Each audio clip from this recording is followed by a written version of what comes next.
nous allons aborder les intégrales impropres. Impropres, pourquoi? Parce qu'il y a une indétermination quelque part. Alors, intégrale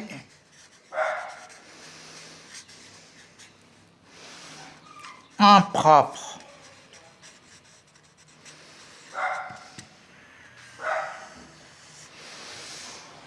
Alors, définition. L'intégrale est dite impropre sur AB. On considère f sur AB.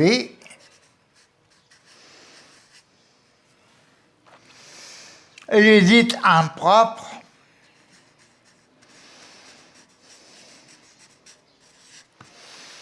si il y a deux cas en général qui existent, soit simultanément, soit individuellement. Premièrement, le domaine d'intégration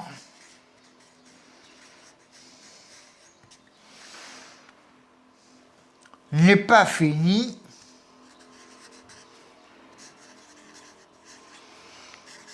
N'est pas fini, ou bien f n'est pas défini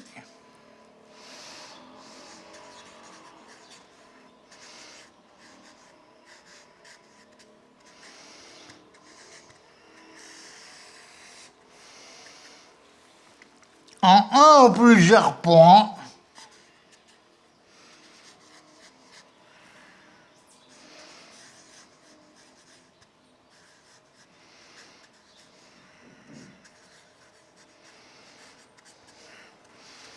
de AB.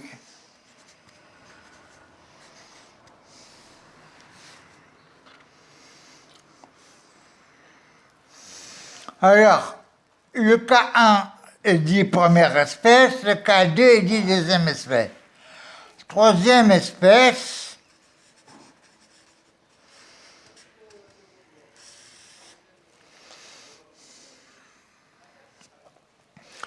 un et deux simultanément.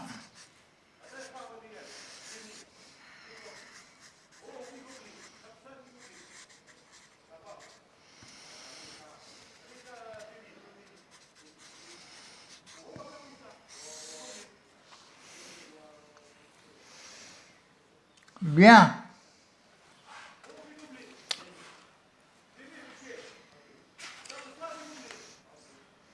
Par exemple,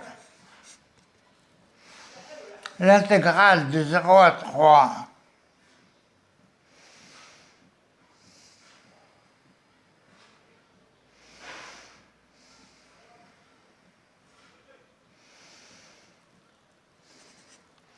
de dx sur x moins 1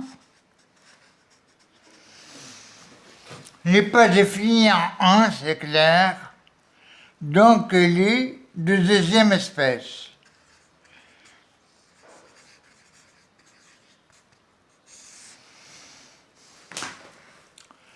L'intégrale de 0 à l'infini de e exponentielle moins x sur racine de x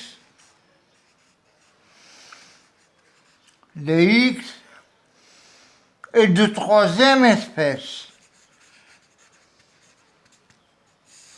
Pourquoi? Parce que n'est pas défini, non défini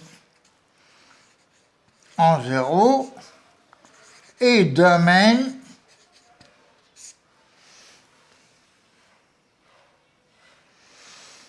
infini.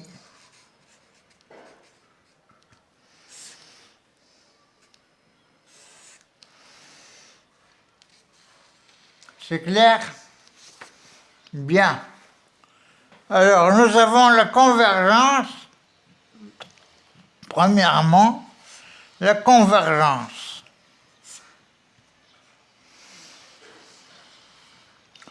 L'intégrale est dite convergente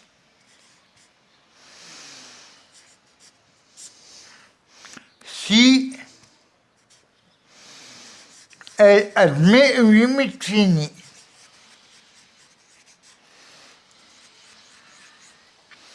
Une limite finie. Alors j'explique. L'intégrale de a à b de f de x dx dans le cas de première espèce,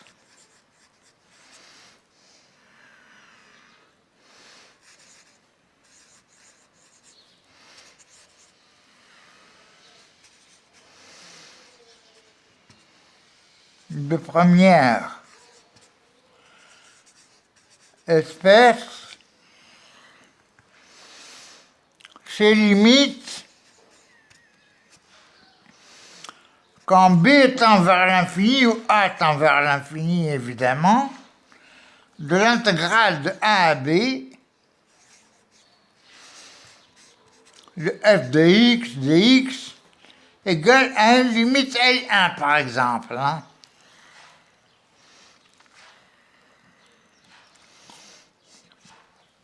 B tend vers l'infini, donc le domaine est infini et c'est une première espèce.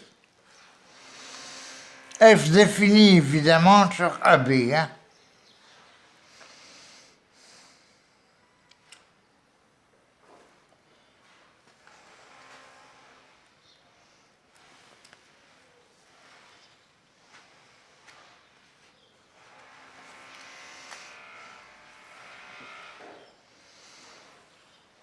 Bien.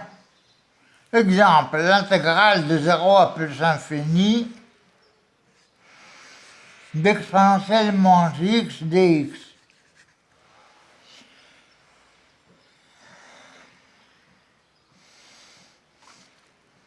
La limite est égale à 1. Ça donne moins exponentielle moins x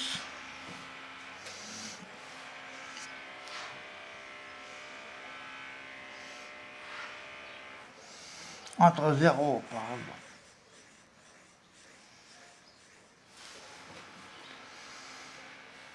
Voilà.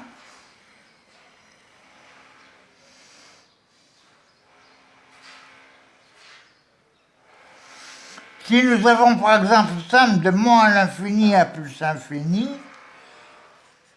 de f de x dx, on la répartit en somme de moins l'infini à a plus somme de 1 à plus infini, et nous avons toujours première espèce.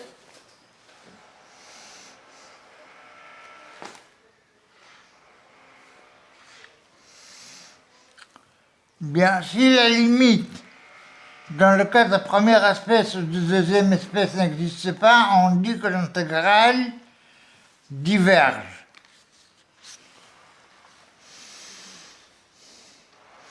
Si première espèce ou deuxième espèce ou troisième espèce évidemment qui rassemble les deux ne converge, ne tend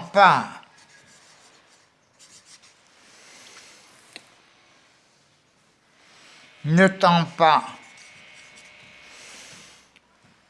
vers une limite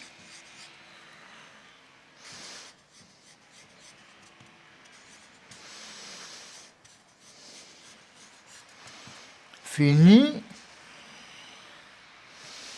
on dit qu'elle diverge.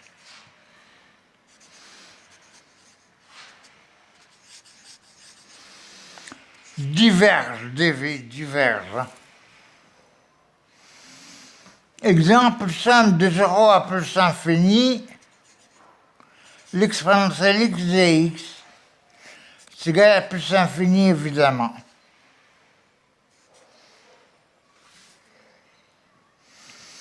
Alors, deuxièmement, cas de deuxième espèce.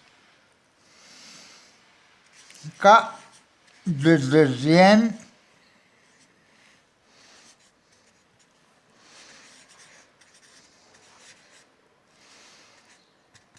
espèce. On considère une fonction bornée, non bornée, c'est-à-dire qu'elle admet une limite finie. Elle a une borne. Non bornée,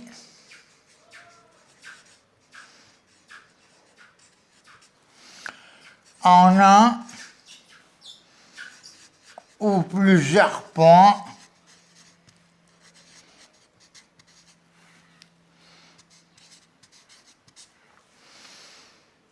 de AB avec AB fini.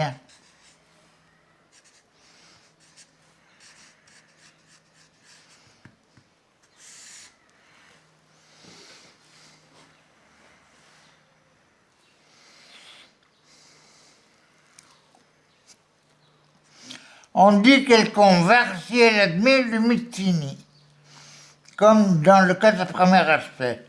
Exemple, l'intégrale de, disons, 0 à 1 de dx sur racine de x. C'est égal à la limite quand a tend vers 0 de 2 racines de x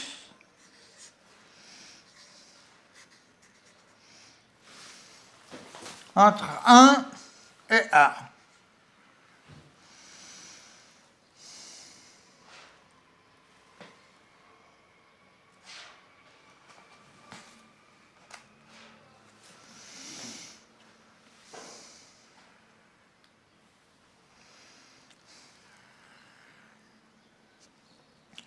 Si nous avons un point intérieur, ici le 0 est une borne, hein. Si nous avons un point intérieur,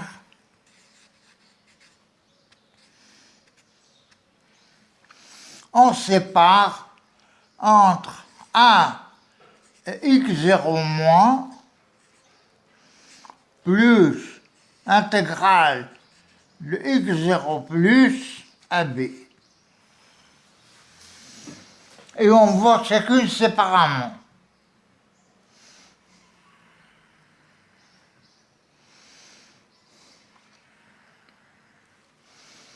Nous pouvons citer deux exemples.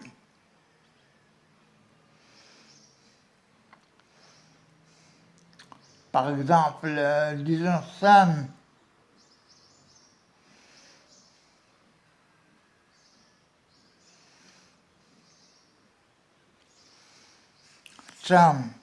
de moins 1 à 1 de dx sur 1 moins x2.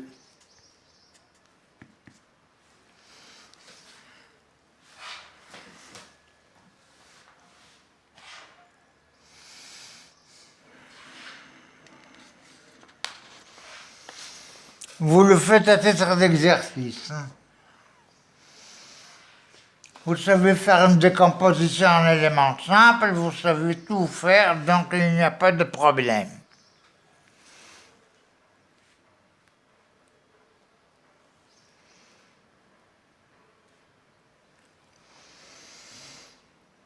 Bien.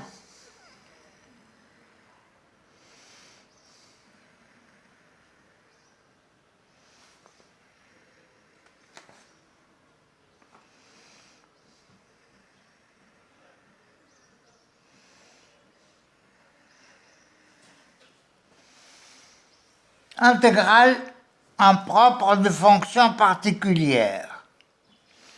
Intégrale impropre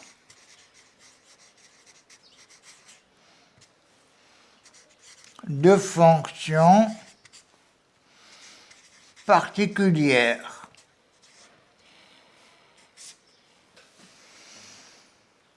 Par exemple, exponentielle moins tx. T constante.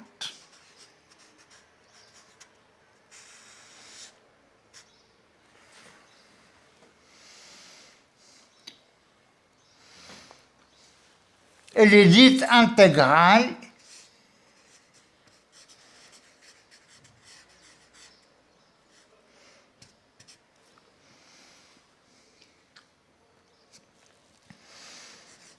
géométrique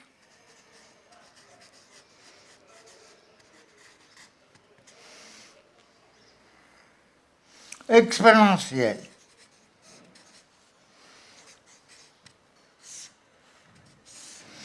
Pourquoi? Tout simplement parce que exponentielle moins tx est égal à exponentielle moins x surtout à la puissance t.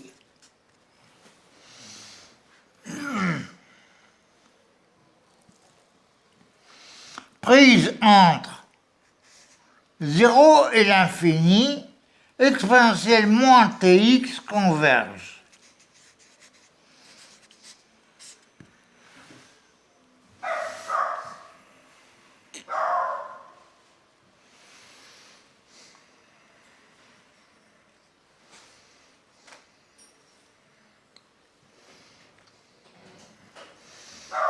L'intégrale puissance, maintenant.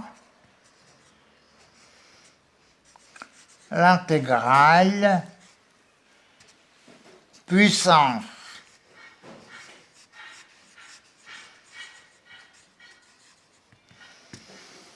C'est-à-dire 1 sur xp.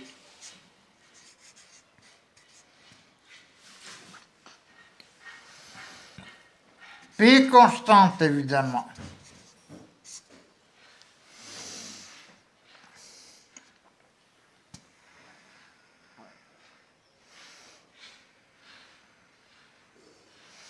Dans le cas de première espèce,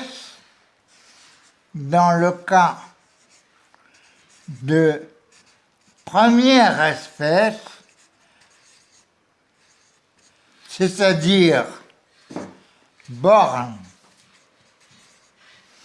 infinie, elles convergent si P est strictement supérieur à 1 et divergent si P est inférieur ou égal à 1.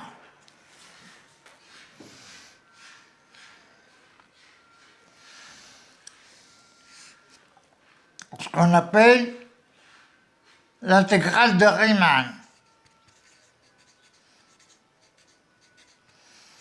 C'est le critère de Riemann, ça, pour les fonctions infinies.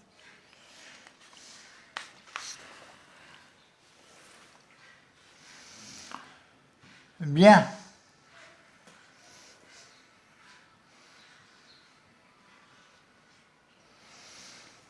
L'intégrale puissante de deuxième espèce.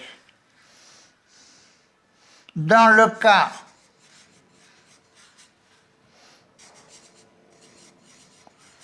de deuxième espèce, c'est l'inverse, c'est-à-dire converge si P est inférieur à 1 et diverge si P est supérieur ou égal à 1.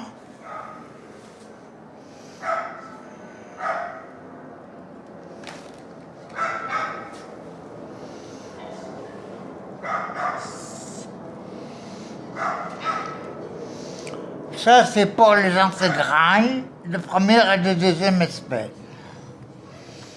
Alors, convergence absolue et semi-convergente. Qu'est-ce qu'on appelle convergence absolue? Convergence absolue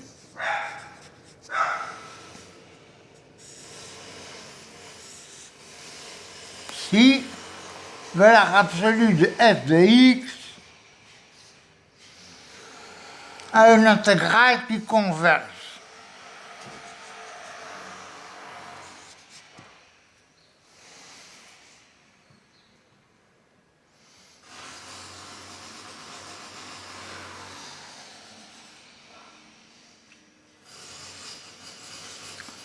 Donc, qu'est-ce que nous avons? Ce qu'on appelle semi-convergence, ça c'est pour la littérature. L'intégrale de f converge, mais intégrale de valeur absolue de f diverge.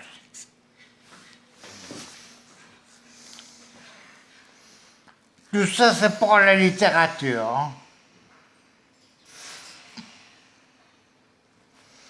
Alors, il y a un théorème. Qu'est-ce qu'il dit? Absolument convergente implique convergence.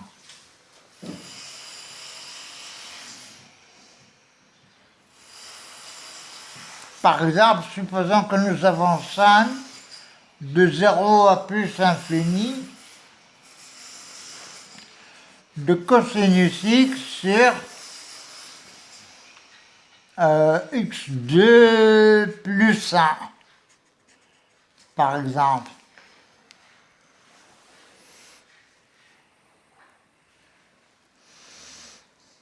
Dx est inférieur ou égal à sin de 0 à l'infini de 1 sur x2 plus 1. Si on met le x2 en facteur à l'infini, c'est équivalent à sin de 0 à l'infini, de a à l'infini, de 1 sur x2, converge d'après Riemann.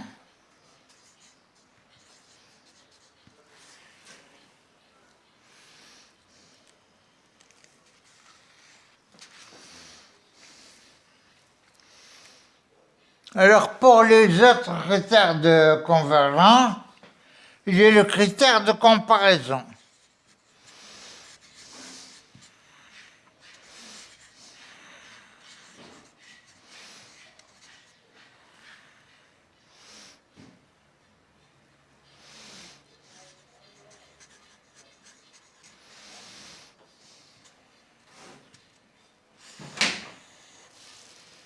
Critère de comparaison.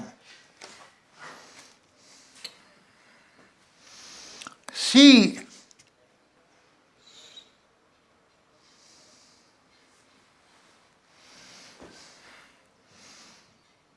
g de x est supérieur ou égal à f de x, positif ou nul, pour x appartenant à AB, quel que soit A et B, ça ne veut pas dire alors A et B fini. Hein. Pour tout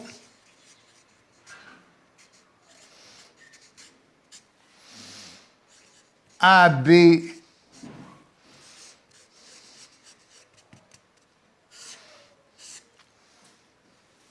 fini, l'intégrale de G converge implique l'intégrale de F converge et l'intégrale de F diverge implique l'intégrale de G diverge.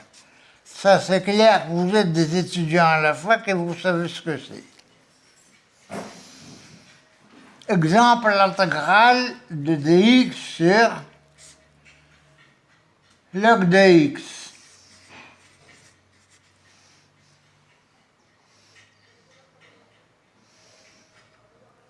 Entre 1 et plus infini. Pourquoi? Parce que log de x est inférieur à x, donc 1 sur log de x est supérieur à 1 sur x, diverge d'après Riemann, donc diverge d'après Riemann, au niveau de l'intégrale, bien entendu.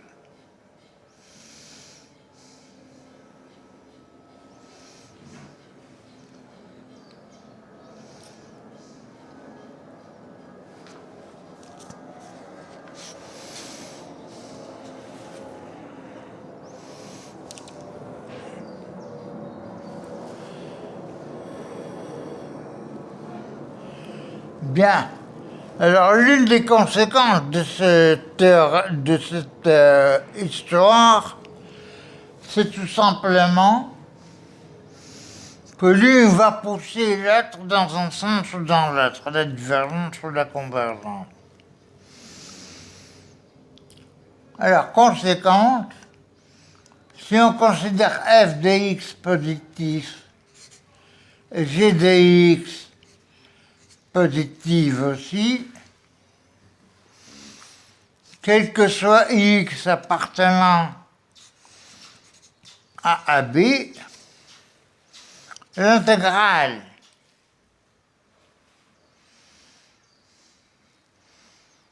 quand x tend vers l'infini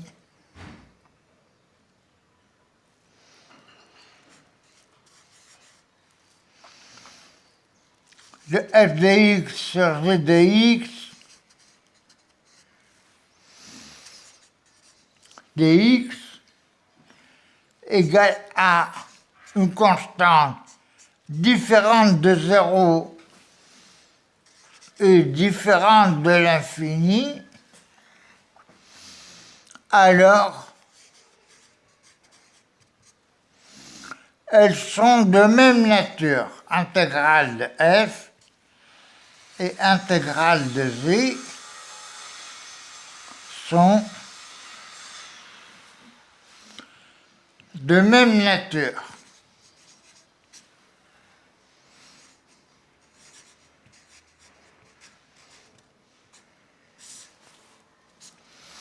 C'est-à-dire les deux convergent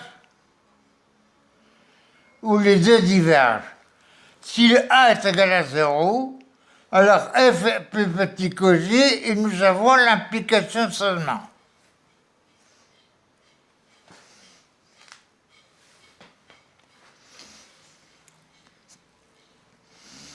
Alors, pour cette histoire, nous avons un théorème, enfin deux théorèmes en fait, mais l'un se déduit de l'autre. Si limite de xp f de x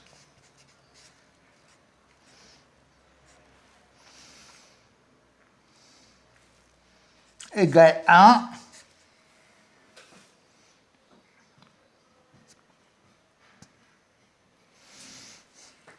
avec a infini,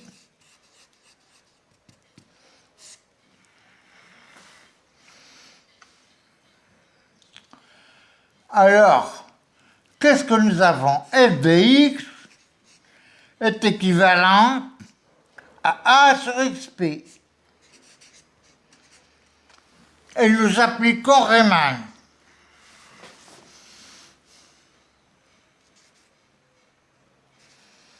X tend vers l'infini, évidemment. Hein.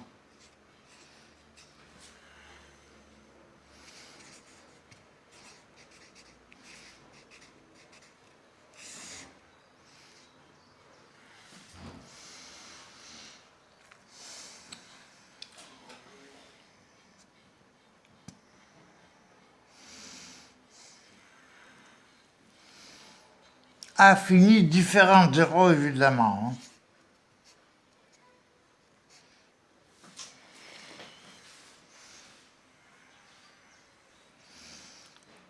Exemple, disons, intégrale de x sur x4 plus 2, x sur x4 plus 2 dx,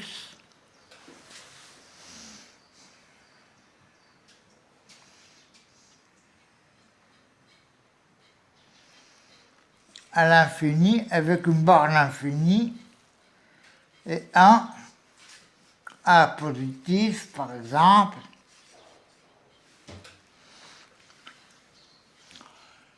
Qu'est-ce que nous avons? Nous avons x3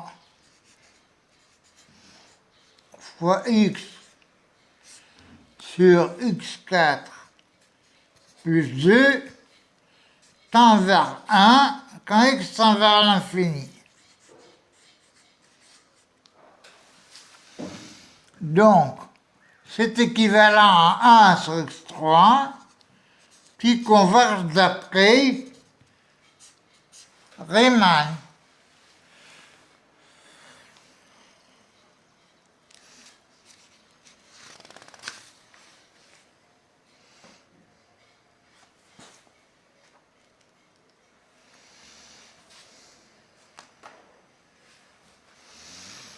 Le deuxième théorème se déduit du premier de la même manière si nous avons en limite quand x tend vers A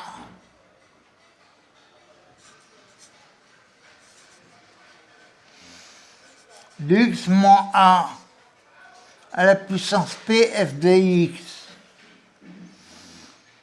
est égal à un certain grand A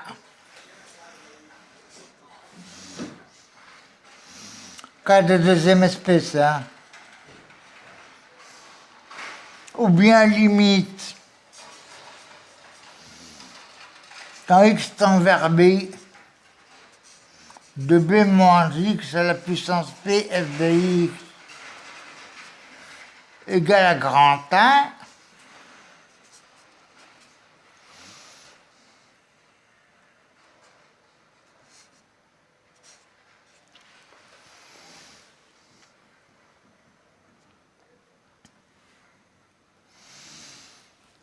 à différents zéros fini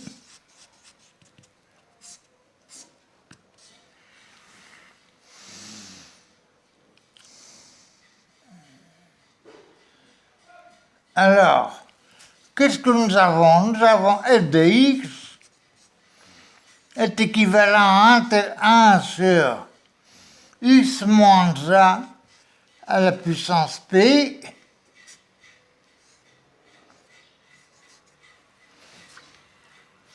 ou bien f de x est équivalent à 1 sur b moins x à la puissance p en posant grand X, x moins a où grand X égale à b moins x, nous avons aussi Riemann. Riemann pour le cas de deuxième espèce, qui est le contraire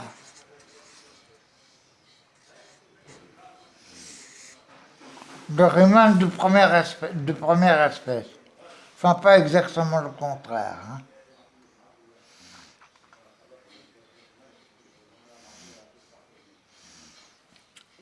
Bien.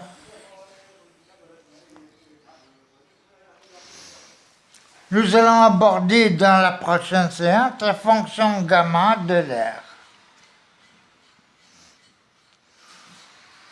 qui est une eulérienne de deuxième espèce.